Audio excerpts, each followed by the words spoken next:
Hello, and welcome to Totally Schway, a podcast about the DCAU, and whatever the hell else I want it to be about.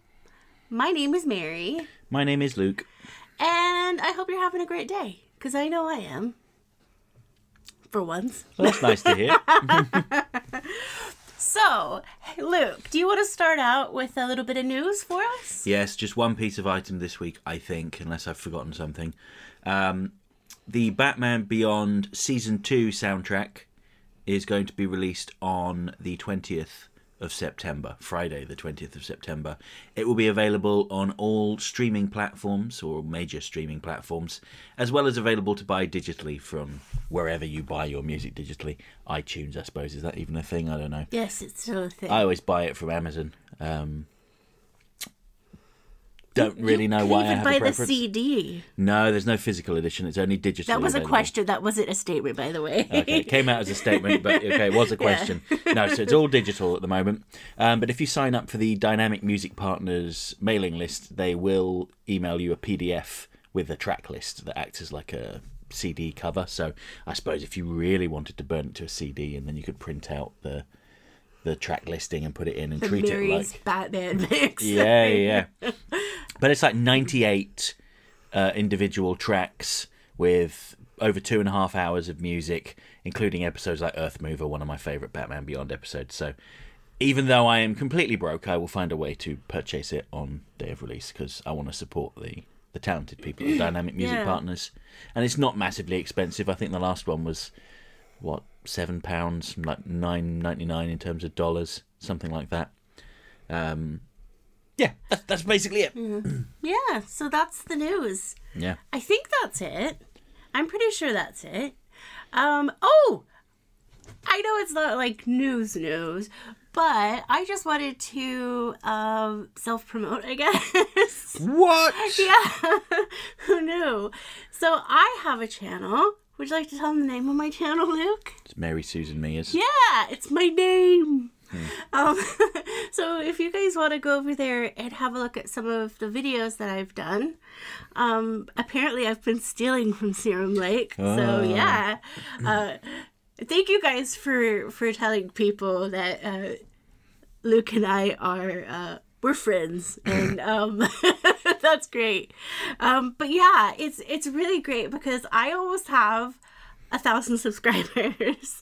For someone who does a video every other week, or something like that, I am so honored and so absolutely grateful for each and every person that subscribed and watches my stuff. So if you guys want to go subscribe, that'd be awesome. If not, that's fine. Do you want to tell them what the upcoming video is about? Because it's written, we just haven't recorded it or edited it. When did you tell them what it's about? All right, it's about Hereafter, Justice League episode Hereafter, and We can just why? Oh, sorry. No, it's your video. You talk. What's really great about this one is the fact that we get to talk about a hero and a villain, and a little bit of redemption, not too much. And yeah, it's pretty straightforward. We're just going to talk about the episode. Yeah. I said I am. Yeah. I mean, I edit these videos and I make the thumbnails, and it always amuses me when people come along and say, "You have stolen from Serum Lake." I'm like, no, I gave freely. Oh, no, I took it. Don't let him fool you. I stole it. It's mine. He had a script for a voiceover, and I was like, no, thank you. It's mine now. Oh my God, that was very southern. I suppose if we were in the mood for self-promotion, I should say that I was recently on a live stream with Casually Comics channel talking about the Batman just ahead of its 20th anniversary. The Batman, that cartoon, not the Matt Reeves movie. Yeah. That was fun. I don't know what else to add. I did a retrospective video about the Batman on its 20th anniversary. Gotta be frank, it kind of flopped in terms of views. But you want to know something? That video is out there for people in the future if they want to know more about it. And I think that is really cool because not many people watched it now. Even though I still think that was a lot of people, they might watch it later. And I think that's awesome. Yeah, it was my worst performing video essay Even it did slightly better in the first couple of days than just like those videos that, you know, like tier lists that I pop out within an hour or so. So all that really says to me is that there's not that much interest in content about the Batman, so I probably won't branch out into that. No Kevin Conroy, no way. He was in one episode. He was Dick Grayson's dad. Yeah, I haven't watched The Batman, or however you say it. The Batman. Yeah, I should. You have watched it when it first came out on DVD, and you said you didn't like it. That's probably why I don't remember it. Yeah. But I fair remember enough. it as much as I remember Xenon from Disney Channel. I don't even remember that. It's something. Yeah. It's not bad or good. It's just exists. Yeah. All right, so let's get on to the topic of today's episode, and that is the DCAU Penguin. So Penguin was voiced mostly by Paul Williams. Yep.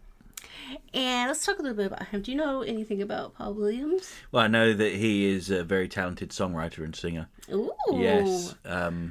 You know more about him than I do because you said, "Oh, that's the guy that did such and such a song," and I can't remember what the song is. I'm not really a music guy. I'm gonna have to Google this because I've done 3 crosswords since then. If I'm being honest. No, this was a couple of days. Well, probably weeks ago now. Paul Williams. He helped Three Dog Night, which I love. I sit and listen to them a lot in like the spring and summertime. I think it's because like my mom had one of their records when I was younger, so I really like that.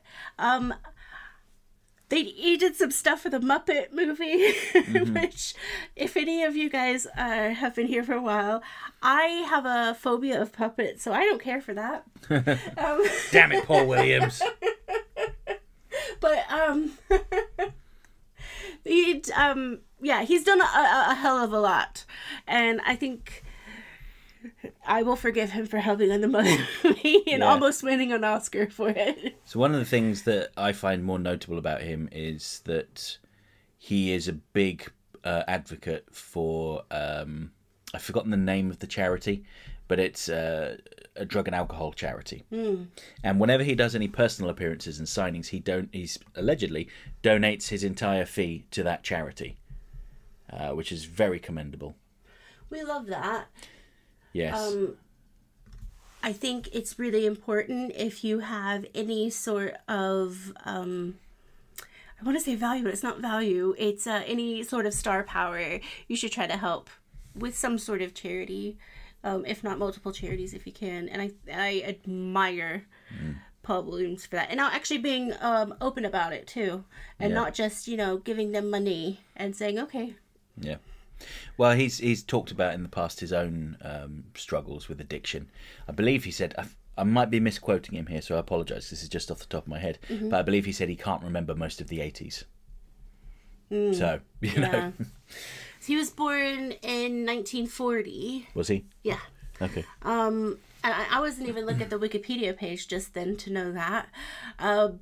Because I saw it earlier today. Literally a couple seconds ago.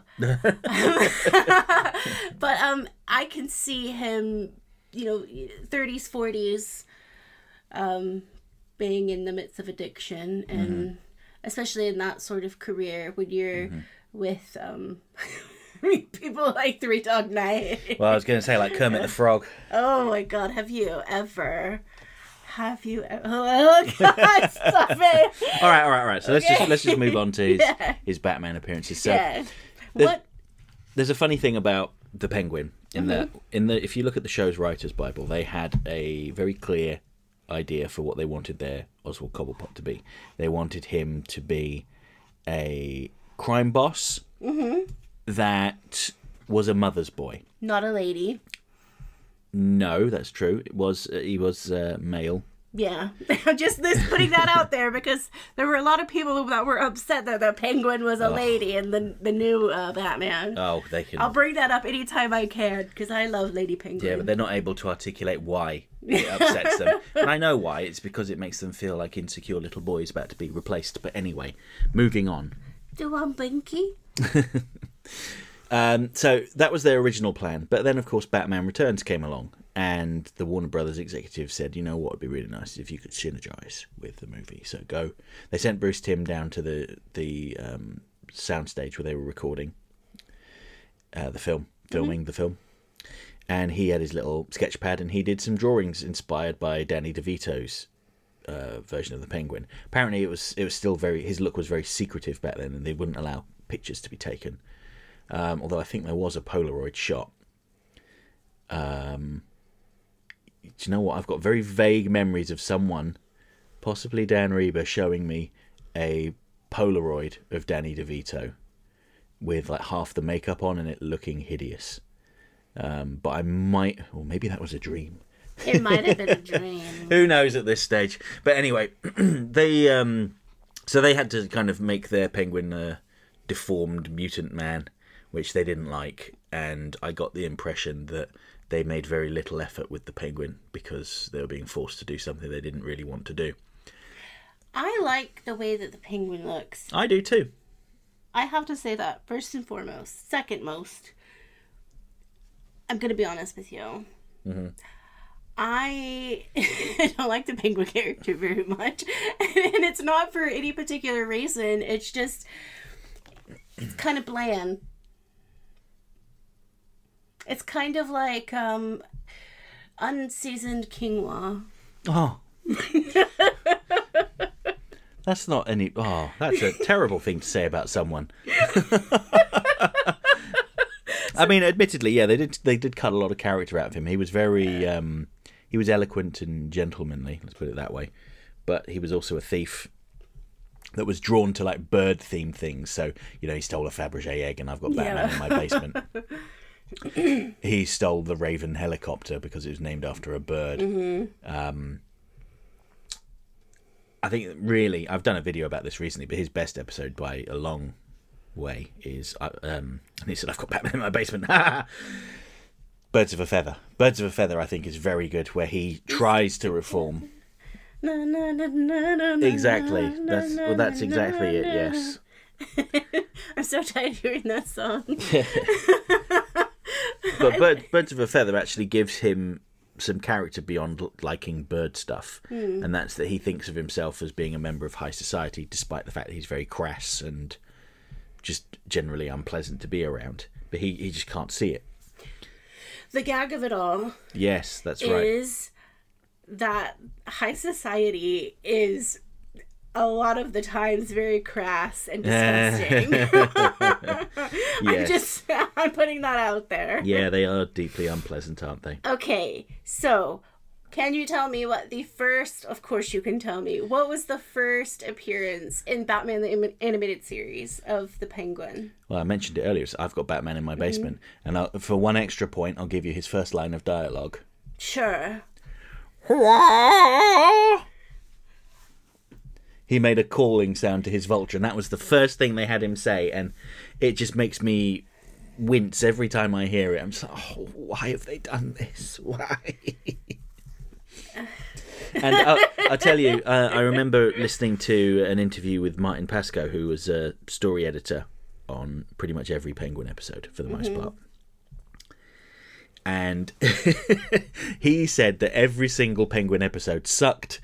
They were always given to him so that he would try and do something with them, but he generally just kind of lost interest and just pushed them out the door as they were. And they were just like filler episodes. Generally, I mean, he seemed to have a bit of a chip on his shoulder to a certain extent, actually, because I remember him saying something along the lines of every time a bad script came in, they would say, give it to Marty. But I was just putting my lip balm on. Heard every word of that, but couldn't say anything or add anything. Yeah. But yeah, so, you know, even when the story editor thinks it's garbage, well, no wonder it doesn't turn out very well. All right, so I have 3 questions for you. What was your favorite Penguin episode? It was Birds of a Feather. Now, Why? Because it actually gave Penguin motivations beyond just wanting to steal bird-themed items. And actually, he was kind of a little bit sympathetic, even if he was comical. Well, yes. Yeah. I mean, there's one scene where Veronica Vreeland goes with him to the opera, and he's up in the balcony in the prime seats, but he's like standing there singing along. And I remember there was a joke comedian Mike Reed made. We love Mike Reed. R.I.P. Mike Reed. Yes. He said he was talking about Pavarotti, and he goes, "That Pavarotti, what a miserable bastard! Hates it when you sing along." And I always think of that when I see Oswald Cobblpott singing along to Pagliacci. Yes, yeah. I mean, I don't really know an awful lot about the opera. Someone left a very interesting comment. I don't know anything about the opera. Yeah, well, someone left a very interesting comment on my Birds of a Feather video saying that actually there were a lot of parallels between the story of Pagliacci and Penguin's story in that episode. I find opera very interesting in terms of the people and the storylines, but in terms of the background of opera, that's what I don't know a lot about. Yeah, obviously they're singing in Italian, so you don't really know what's being said. Well, unless you speak Italian, obviously. But it's very beautiful sounding. But yeah. Yes, sir. Just starting chucking out French now, shall we? Oui. All right, so what is your favorite line that the Penguin did in the DCAU? I like it in Almost Got Him, where he's describing his plot to kill Batman. Talks about his aviary of doom. And Joke says, "Please, Penguin, you're losing Croc." And he goes, "Oh, my big birdhouse." That always makes me smile. And actually, that's kind of a point I wanted to make that just I completely forgot. Is that the Penguin's best appearances were often cases where he was a side character, like in Almost Got Him, or even in The Strange Secret of Bruce Wayne, which was generally not a very good episode. But the Penguin stuff I quite liked. I want to say something about my Unseasoned Kingwall thing. Okay. The character was Unseasoned Kingwall to me. Yeah. But the voice acting, what made me continue watching. Yeah, I mean, I think Paul Williams was great. Yeah. I will say this each and every time I talk about it. I've probably said it most episodes that we've done of this podcast. This show would not have been the show it was and is without the voice actors and the directors and the writers and the animator. Every person, including the people that probably brought their lunch, meant something. And yeah. I find that beautiful. But I've got to be honest with you.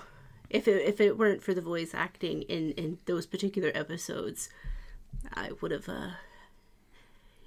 probably changed the station over to Power Rangers. Oh, Power Rangers. And here's the thing, I never really liked Power Rangers. No, I mean, if you're talking about bad acting, then yeah, Power Rangers all the way.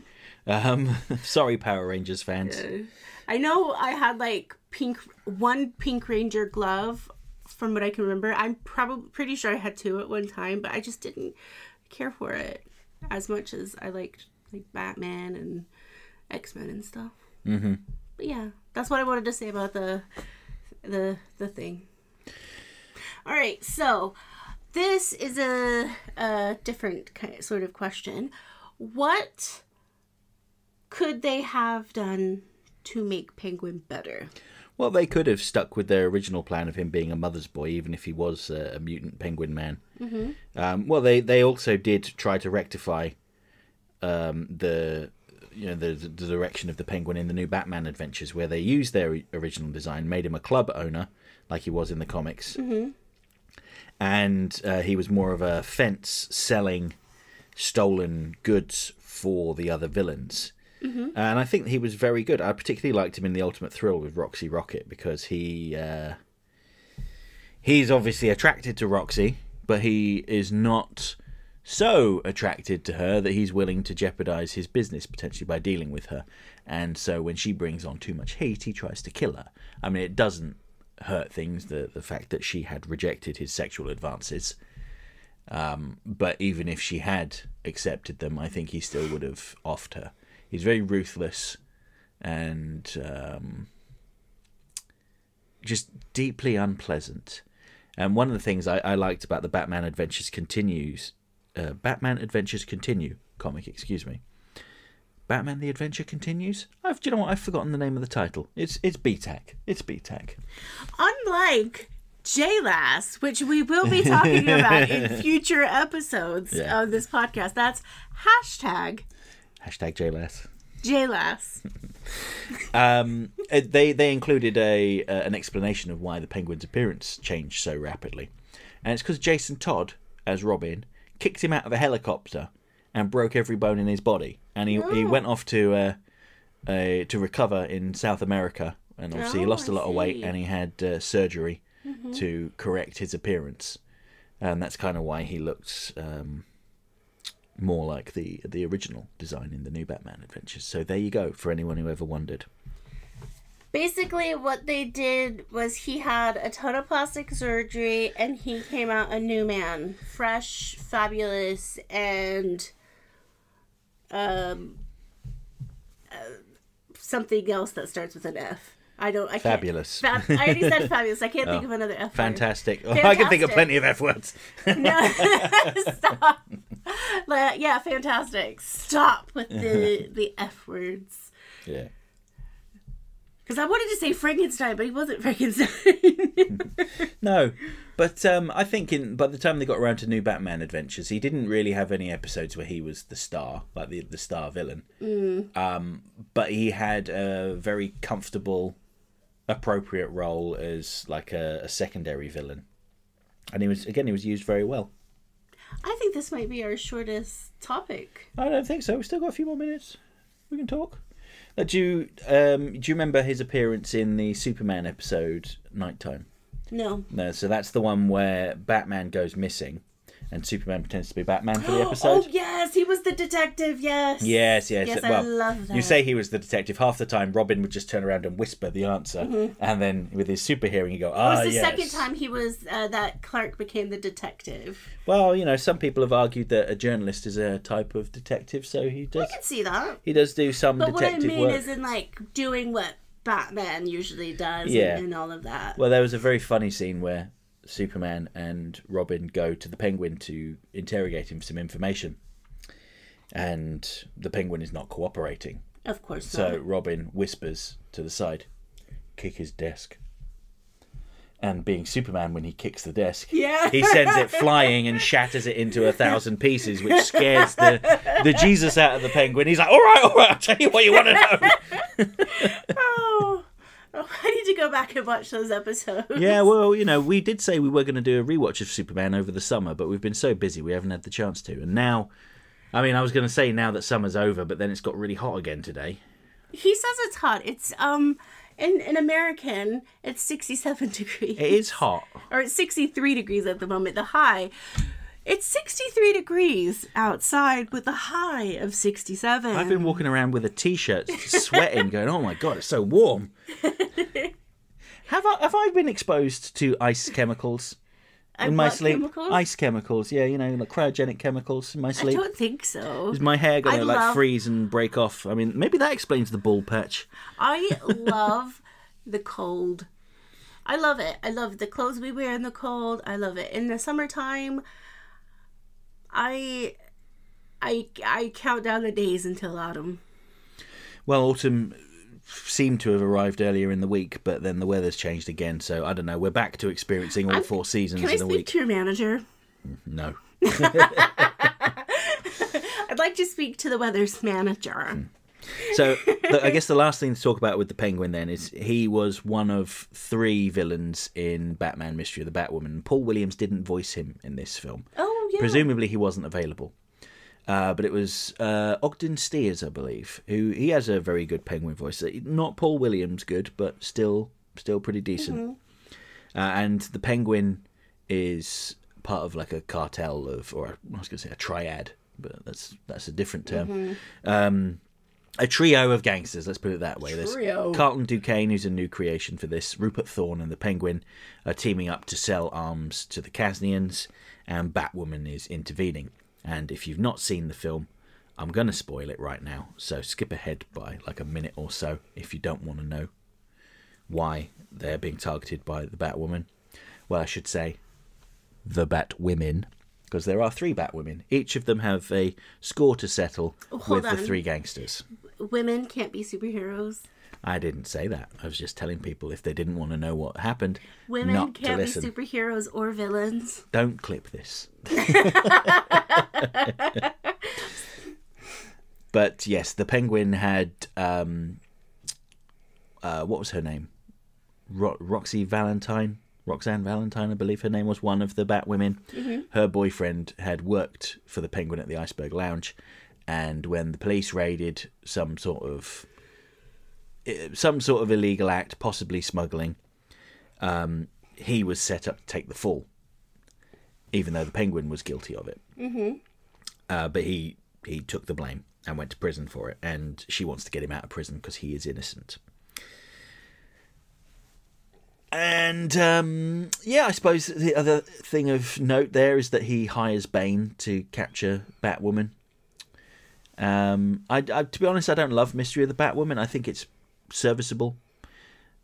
It's enjoyable enough, but as the last, I suppose it's not the very last Batman, the animated series project, I think it left a little bit to be desired, but, I'm sure there are people listening to this going, what is he talking about? It's the second greatest animated movie to date. And the first being? The one we went to the cinema to see recently. Mask of the Phantasm. Yeah. That's perhaps something I should have mentioned in the news, is that as part of Batman Day, in the run-up to Batman Day, a lot of Batman movies are in the cinemas right now. The 85th anniversary? Yes. Yeah. And we had one of our, I was going to say local, it wasn't that far away. One of the cinemas near us, they were screening Mask of the Phantasm, so we went, and it was glorious. What was the name of that cinema? Cineworld. Cineworld, yeah. In Canary Wharf. Canary Wharf, yeah, near Greenwich, yeah. Mm-hmm. So yeah, that was nice. We even, did you know what? We sat down through all the credits because I wanted to listen to I Never Even Told You on the big screen. He made me sit there. Right, but the thing is, everybody else stayed for it as well, Mary. I think one person got up and left. One person got up and left at the end. There was a group of people that left. No, there wasn't, because when I got up, there was still all those people that were in the movie. They were still there, sat down, smiling. Well, of course they're smiling. They haven't seen it in years. And actually, as we were walking in to go and see it, I heard the lady on the concession stand complaining to one of her colleagues, going, "Oh, I want to go and watch Mask of the Phantasm." Oh, I didn't hear her say that. Yeah. But I was at this particular cinema. They had because they're doing this thing with like aliens and like Terminator and all of this. I think it's part of their summer thing. Mm-hmm. They had little posters, and I saw those. I didn't get one, but they had little posters that you could just take home with you. I thought that was pretty cool, so I went and looked at that. Because when something grabs my attention, it's the ADHD kicks in. Mm-hmm. And that's my day. Good. So that was a big... what's the word I'm looking for? Not a divergence, but we went off path. Yeah. A tangent. There we go. Yeah. We could have been talking about the Penguin that whole time. But generally, like in summation, I think that the BTAS Penguin was pretty memorable, even if some of his episodes weren't that great. Memorable for you. Well, you remember him as well. You said you liked his look. I do like his look, but in terms of the character progression and everything like that, I'll say it one more time. Unseasoned quinoa. What a way to end this segment. Yeah. Should we get to some comments? Yeah, let's get to the comments from I'm last looking time. forward. There's a third bit of news. Dun, dun, dun. You will not see one of the people commenting. He got a comment in. He did. But in his old one. Mm-hmm. Big Mikey P has a new username. Yeah, so I know. if you hear us say something else, that's why. I don't know if Big Mikey P. He explained to you on your channel, didn't he, that there's something wrong with his account and he can't leave comments anymore. I think he's been banned for spam. At least he's not like my mom. Okay, I'm going to call my mom out. She doesn't listen to this. But my mom, every time she forgets her Facebook password, instead of putting forget password, she just creates a new one. She's got like 7 Facebooks. Oh, maybe it was like that. Maybe he just forgot his password. But But anyway, let's get on to these actual comments. So, first we have Rainbow Toy Fun Randomness. Hello. Randomness, I think, 1982. Hello, I've seen your comments before on my videos. I think this is the first time you're commenting on the podcast, so thanks for leaving a comment. This is on our last episode, which was our Arlene Sorkin memorial. Yeah. And the comment is, Arlene Sorkin was always the best at voicing Harley Quinn. It's a shame she passed away last year. We will always remember her quirky performance on Harley Quinn. Yes. Yes. Word. Very, very true. Word. Next comment was the great acolyte 1277, who says R.I.P. Rip. Harry Flew TV 666 says, rest in peace, Arlene Sorkin. Fly high. One day we'll all fly away together one last time into the forever and beautiful sky. I'm hyped for Terrifier 3 and Joker 2, and I honestly want to see Harley go up against Art the Clown. I don't have anything to add to that. Do you, Mary? No. But yeah. Next we have Kren Cottrell 7849. I also think you're a new commenter and apologise if you have left it before and I've forgotten. But they say R.I.P. Miss Arlene with a sad emoji. Yes, sad emoji. Absolutely. Next we have David Carney, who says, hi, What's up, Luke David? and Mary. When reading Harley Quinn in the comics, Arlene Sorkin's voice is the voice I hear. Harley's Holiday is my favourite Harley episode. Didn't realise Arlene Sorkin appeared in the last episode of Frasier before the reboot. What an amazing, talented actor. Have a good week, both of you. You too. Yeah, we'll do our best. Absolutely do our best. I'm guessing that's Michael's. No? No. Next we have Lowell Lucas Jr. Oh, it's Lowell. I just stuttered inside my head. It's Lowell. Who says, I absolutely love Arlene Sorkin. Society is to blame, as my babysitter constantly played Days of Our Lives with Arlene in many episodes. She was the genuine connecting point between the babysitter, Nora, and myself, as she shared, hey, that's Arlene playing Harley. When I was 11, I can't stress how much I absolutely love her performances. I apologise in advance. I pulled a big Mikey P below, so fair warning. Hence why Mary was like, is that Michael's comment? Yeah. I couldn't help it because I loved Arlene and sad about her passing. Yeah. I always wanted to meet her. Harley will always be a fun-loving sweetheart that, if crossed, won't hesitate to shoot you with a smile on her face. Oh, okay. Also carries a beautiful number singing, Say That We're Sweethearts Again. I was a little more than excited when she teamed up with Ivy, who wouldn't love, and her episodes always had me excited. In fact, there hasn't been a single awful episode with her in BTS. I also want to thank you, Luke, for that amazing video talking about Harley's Holiday being the greatest Harley Quinn episode ever, and I have 100% agree with you. I also want to thank you, Mary, for making that amazing Joker Doesn't Love Harley video. I still have a little bit of hope that maybe this jerk has some feelings for her, but you pointed out everything in such an awesome fashion that it gives little doubt to this theory. Lol. Love, both of you have done such an amazing job on our favourite Queen Clown of Crime. We love Harley. There's a reason I have a wall dedicated to her, and it's not just her being a sexy clown. Ha ha ha. There was a lot of care that went into writing, creating her, and made a captivating character who was just a hench-wench in the beginning. I attribute this being thanks to Paul Dini and Arlene's friendship, as she definitely made a mark on her favourite author with love and care. We can feel this in her voice performance and why many of us sympathise with her. We can honestly tell this is a wonderful person who just happens to be in love with gangster Luke Skywalker.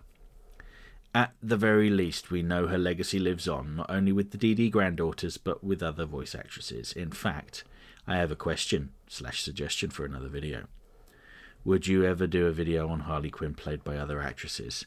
I feel each of them adds something to the table because we all know nobody can touch our darling Arlene, even though Tara Strong has done some amazing performances. That's a very good suggestion, and I might do that in the future. Yeah, I think you should. Yeah. When I say mine, I'm gonna do it. Anything with Harley Quinn that is worthwhile, I will do. She's my queen. There, I did it. I did my voice. All right, next we have Dazzle the Star 151, new commenter, I believe. Thank you for joining us. Says, Arlene Sorkin's performance is what made Harley Quinn so iconic, in my opinion. She was absolutely perfect for the role. So sad we lost her last year. Rest in peace, Arlene. Rest in peace, for sure. Absolutely. Next we have Doc Widener. Is it Widener or Wiedner? I think it's Widener. Let me know in the comments, Doc. I've probably mispronounced your name there. The chase scenes in Harley's Holiday always felt like a nod to those 60s and 70s movies with big car chases that somewhere along the way had a massive crash. I think that too. That is like, as soon as you said that, I was like, yes. Thinking it's a mad, mad, mad, mad world, or the Blues Brothers. As someone mentioned in the video you did about it, the Bullock portion is indicative of the Smokey and the Bandit movies. Yes, yeah, I can totally see that. Keep my eyes peeled for the target items it sounded like you may have resorted to eBay for, even if my target is on the undersized size. Don't worry, there is a UK retailer that is selling all of them apart from that $15 cowl thing. But I'll get them from them. It's cool. It's all sorted. Don't indulge him, Doc. Don't indulge Luke. Yeah, it's too late. It's too late, Mary. I've already done it.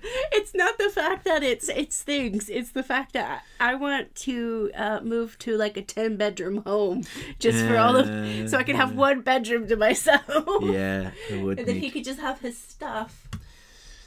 Hashtag JLass enjoyed Mary's Grundy video, though the opening narrator could have been better. Yes, very true. We fired that guy, don't worry. I know, what a drag. Just had a thought as I continue my catch-up. As I watch the women of the DCAU, I'm making sweet corn for my wife, who was not able to go to the Miller Sports Seed Corn Festival near us. Mary, what is your favourite way to cook sweet corn? Oh, I can actually tell you. So years ago, I found this recipe on Pinterest, which I'm a millennial. I love Pinterest. I love this Mexican sweet corn it's got sweet corn, cream cheese. I always do low-fat cream cheese because I think that tastes better for some reason, and chili flakes. But I will say this, they have to be good chili flakes, because we've done some with, so over here, I think Schwartz is what it's called. Mm-hmm. Those chili flakes are nice, but we've used another brand, and they were very bitter, and it didn't taste very well. So I love that. And you bake it in the oven, don't you? Yeah, I do. But one of my all-time favorite ways to cook sweet corn is just to cook it. If we're talking about on the cob, just to cook it in a little bit of butter and just have it that way. A little bit of salt as well. Well, you like salt. I don't like salt, but it does make it taste better. I'm not the biggest fan of salt, but yeah, I like corn. I don't know if you could tell, but I really do like corn. It's one of my favorite things to eat. Although it's not the most nutritional thing, I don't think. Is it? It can be. It's very fibrous. Ooh, that's nice. Yeah. He says that my parents used to husk and boil, which is what I did until I got married. My wife's family leaves it in the husks, chops off each end, and uses the microwave. They do a few minutes per ear. My microwave has a fresh veggie setting, which does a fantastic job. I know some folks like to wrap in foil and grill, but I find it's usually under or overcooked this way. I haven't tried it, but other folks have. I guess I need more experienced grill masters as friends. I'm going to try that one day, because I didn't know you could do it in the microwave. Let's write down.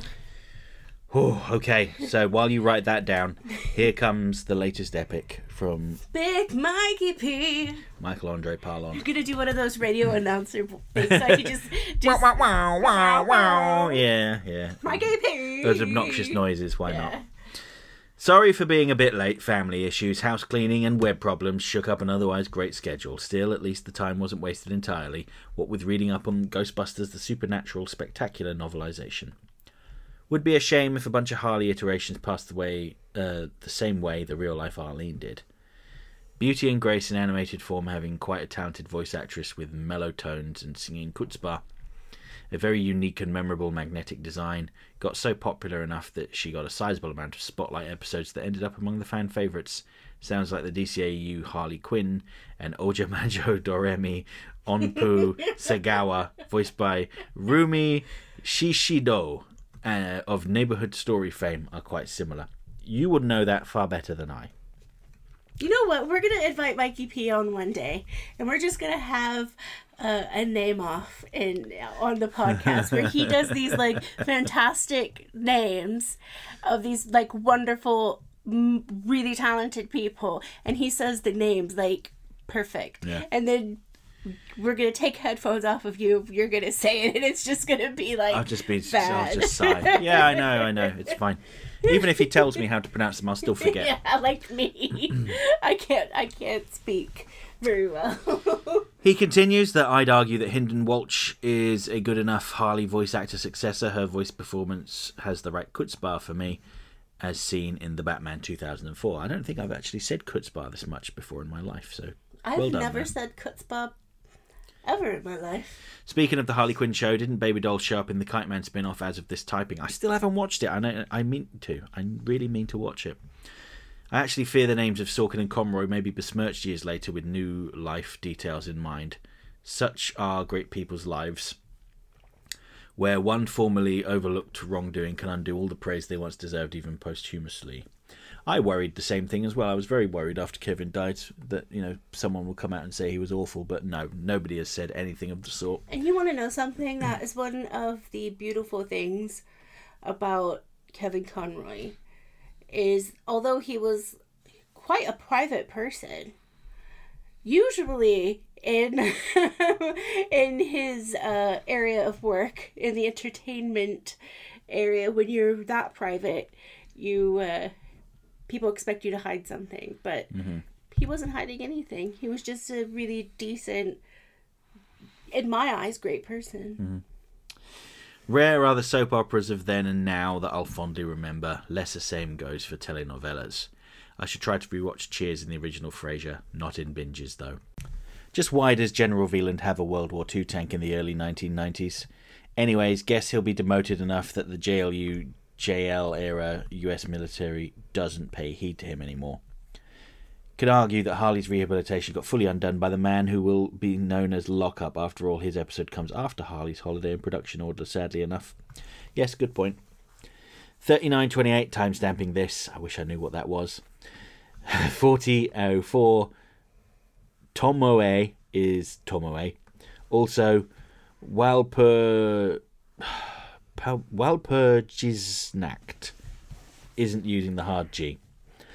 41:32, the likes of the SCP mythos organisations like the Three Moons Initiative spoiled me when it comes to them, not to mention me not playing favourites with the likes of Doctor Who's unit and the MCU's TVA. Besides, would like to see such a planeswalking protector group not only be very competent and paragonic, even with some bad eggs like the POTUS operative, but also given justice like they're some fusion of SG-1, XCOM, Gusty, Galaxy Guard, the multiverse and so on.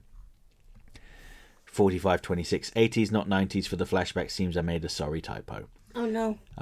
Mary was alluding to Alita Battle Angel. Did not catch that. Oh, I can agree with Fuxer that DCAU needed more gulp shitos. I don't even know what that is. If you catch my Star Wars drift, that's why I don't get it. However, I do think the Bat embargo seemed overhated, since a lot of great Batman shows at the time benefited from not having the Bat family, or on not having the Bat family, excuse me.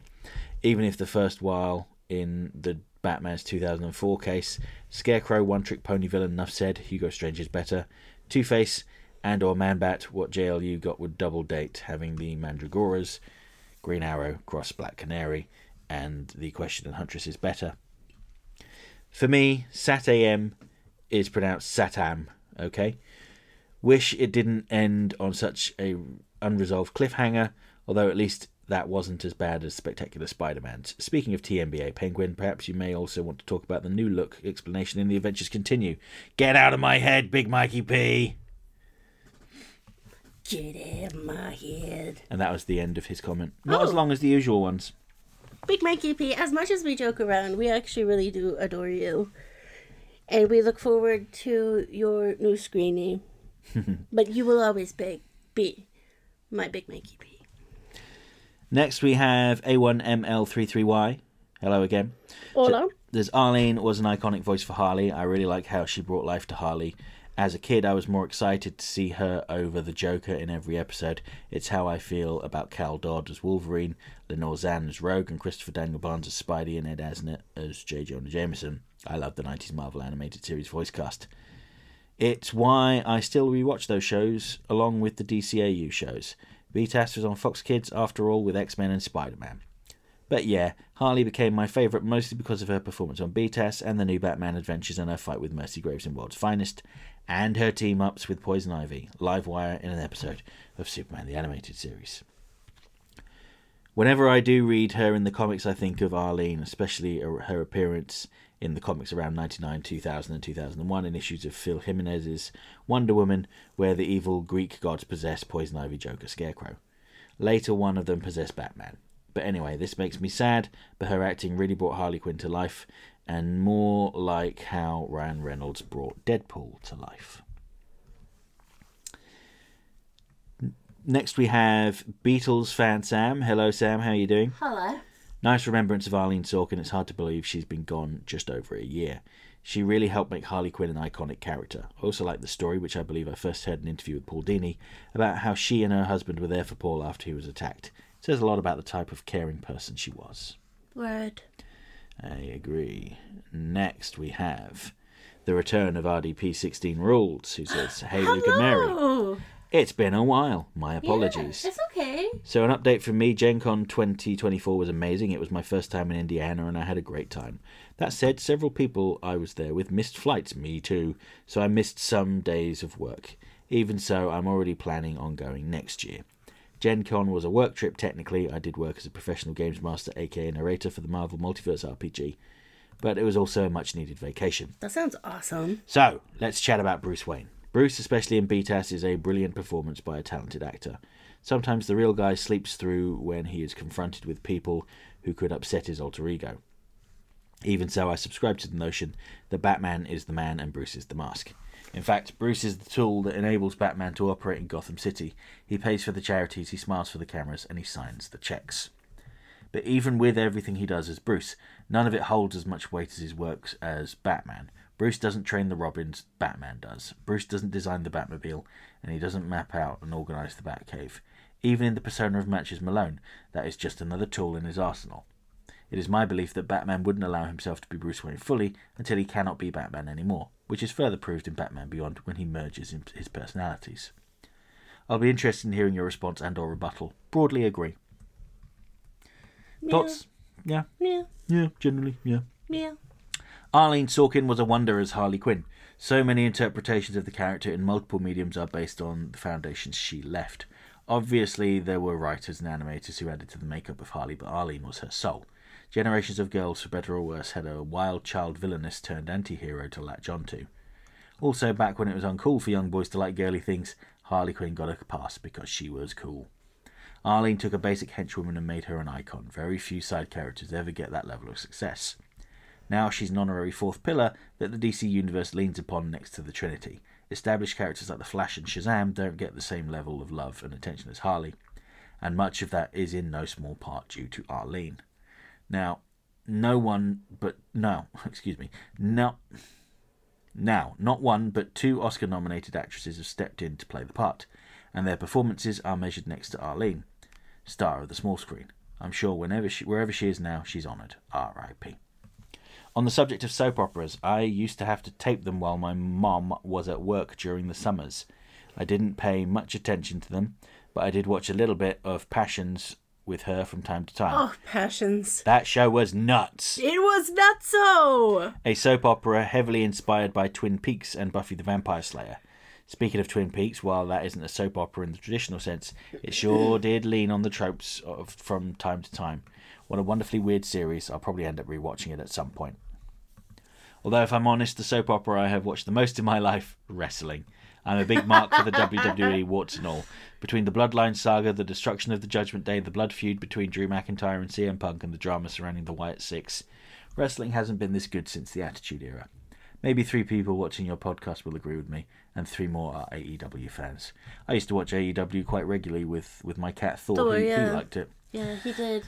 And then he stopped hanging out with you when you stopped watching it. I know. He's just mad because CM Punk left. I don't know. I'm kind of glad CM Punk left too. By the way, Man of Steel is my 3rd favourite Superman movie, sitting behind the original with Christopher Reeve and All-Star Superman. You 2 spoke about it at length on Flipside, and in case I forget to say something here, I'll say it here. Zack Snyder made a beautiful film celebrating the legacy of Superman by deconstructing the mythos and putting his spin on the character. That approach didn't always work in his films, but it worked best in this film. Reeves was a wonderful Superman, but to me Henry Cavill is my Superman. And maybe the next Wolverine, but I digress. Oh my god, do you think Tim Daly is going to do another one of those videos with all of the Supermen? No, I don't think so. I would love that. I miss those videos. Little less douche. And now for some hashtag Totally Schway questions. If she was a character in The Dark Knight, who do you think would have played Harley Quinn in that movie? The fan cast of Brittany Murphy was spot on, in my opinion. Oh man, I have no idea. Like, who would have played Harley Quinn in, like, 2008?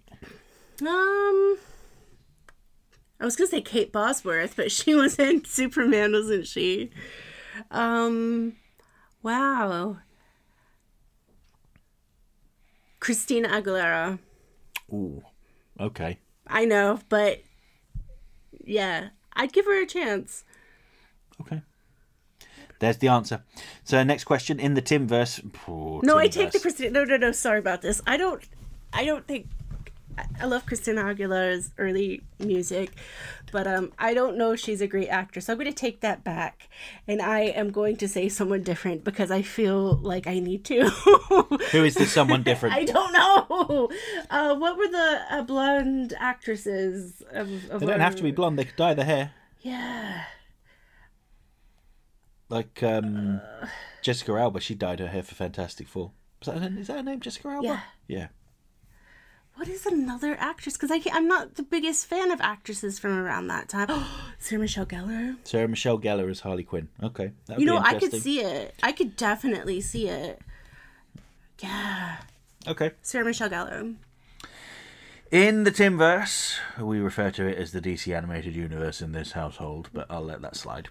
Bruce Wayne was shown to be skilled at a lot of stuff. What's one thing that you think he is skilled at that is never shown in the series? What's one thing he's probably bad at? I'm going to say painting for skilled, cooking is unskilled. Oh, he is very good at, I'm going to say, maintaining his garden.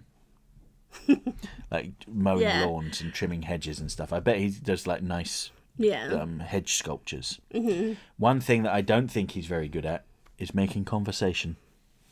Truth. I mean, that's kind of a given. Not necessarily. So I think he is really good at the Rubik's Cube.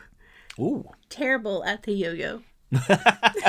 Just like, gets all tangled up in his fingers. They're all tied together in the yo-yo string. Yeah. Help me, Alfred. And Alfred's just like, no. Final hashtag Totally Schway question. Have you seen Brightburn? And if so, what did you think of it? I loved it, but I'm a horror film enthusiast. I've seen it. I thought it was very good. Yeah, I really liked it. I almost watched it again recently, didn't I? Mm-hmm. I say recently. That was a year ago, where I was going to watch it again. Time goes by so quickly when you get old. Yeah, I liked it. I really like how they went further than the actual Superman movie. Yes, it was like, what if Superman was a sociopath when he got his powers and he just murders everyone. Yes, and I thought the ending was perhaps a bit,